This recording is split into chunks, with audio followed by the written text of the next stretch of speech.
maxima and minima in differentiation. Differentiation न ठरवतात maxima आणि मिनिमा.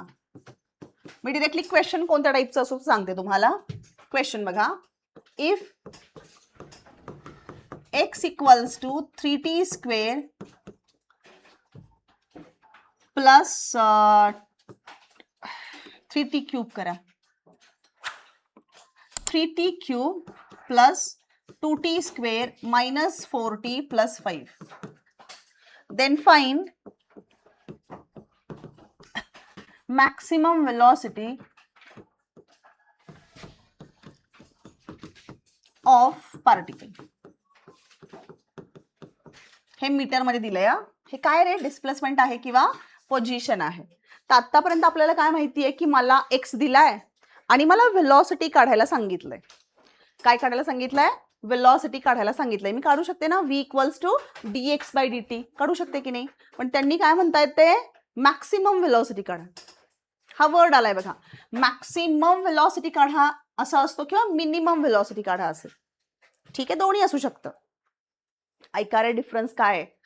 आत्तापर्यंत म्हणजे मी लास्ट जेव्हा मोशन इन 1D शिकवला ना, तेव्हा मी तुम्हाला या टाईपचे न्यूमेरिकल दिले होते. फक्त हा वर्ड त्याच्यामध्ये नव्हता. मॅक्सिमम किंवा मिनिमम हा वर्ड होता का? नव्हता.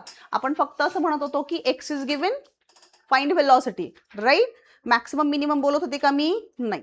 आता जर मॅक्सिमम आणि मिनिमम बोलत असतील, इथं मॅक्सिमम असू देत किंवा मिनिमम असू देत, तुमची पहिली स्टेप असणार व्ही इक्वल्स टू मीन्स जे दिलंय त्याचं डिफरन्शिएशन करायचं. कोणाचं डिफरन्शिएशन? एक्सचं विथ रिस्पेक्ट टू टाइम. बघा मी काय म्हणते, एक्सचं डिफरन्शिएशन करायचं विथ रिस्पेक्ट टू टाइम आणि त्याला करायचं इज इक्वल टू 0. मग तो मॅक्सिमम असू देत किंवा मिनिमम असू देत. मॅक्सिमा आणि मिनिमाच्या क्वेश्चन मध्ये कोणतीही फिजिकल क्वांटिटी मॅक्सिमम म्हणू दे, फोर्स टू बी मॅक्सिमम.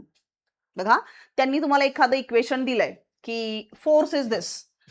ऐका व्यवस्थित, force equals to 3x square minus 2x असं इक्वेशन त्यांनी तुम्हाला दिलं आणि त्यांनी पुढे क्वेश्चन विचारलाय, फाइंड काही का असे ना पुढचं, find dot dot dot the time और whatever, find at which force is minimum or maximum. तर तुमची पहिली स्टेप काय असणार आहे?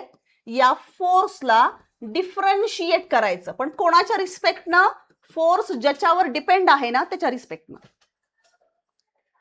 इथं फोर्स कोणावर डिपेंडंट आहे? एक्स वरती. आणि ते म्हणतायत की एखादी टर्म काढा, कुठलीही टर्म असू शकते ती, की ज्या मोमेंटला फोर्स मॅक्सिमम आहे. तर मी पहिल्यांदा काय करणार, df by dx equals to 0. म्हणजे पहिली स्टेप काय असणार आहे? डिफरन्शिएशनची. आलं का लक्षात? न्यूमेरिकल मध्ये कुठेही तुम्हाला मॅक्सिमा मिनिमा दिसू देत, हा वर्ड दिसू देत, पहिलं स्टेप काय करायचं? डिफरन्शिएशन करायचं. कोणाचं डिफरन्शिएशन करायचं आहे? जी क्वांटिटी काढायला सांगितली ना तिचं differentiation with respect two variable, जो काही व्हेरिएबल असेल तो. ठीक आहे. आता इथं एक्स व्हेरिएबल आहे ना, मी एक्स केलं.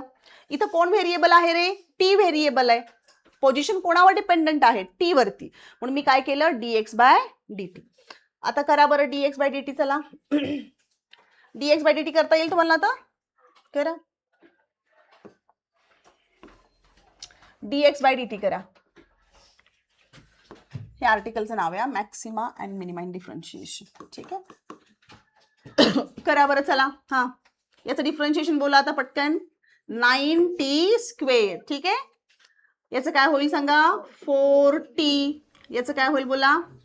-4 आणि याचं 0च असणार आहे, इज इक्वल टू 0. ठीक आहे.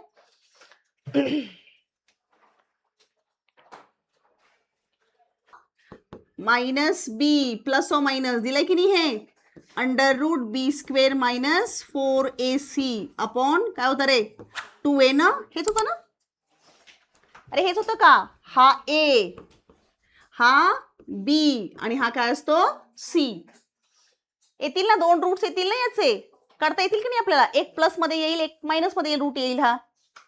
ठीक आहे, ह्याचे रूट्स काढता येतील. सिम्प्लिसिटीसाठी थोडंसं चेंज करू का? थोडं इक्वेशन चेंज, ह्यानंही आन्सर येईल पण आपला टाइम खूप वेस्ट होईल. हे काढा, -b +b सगळं ठेवा. मी व्हॅल्यू पण सांगितलं, a ठेवला, b वगैरे. ठीक आहे, आणि प्रॉपर स्क्वेअर रूट निघेल की नाही सांगता येते, मी रॅन्डम व्हॅल्यू घेतली.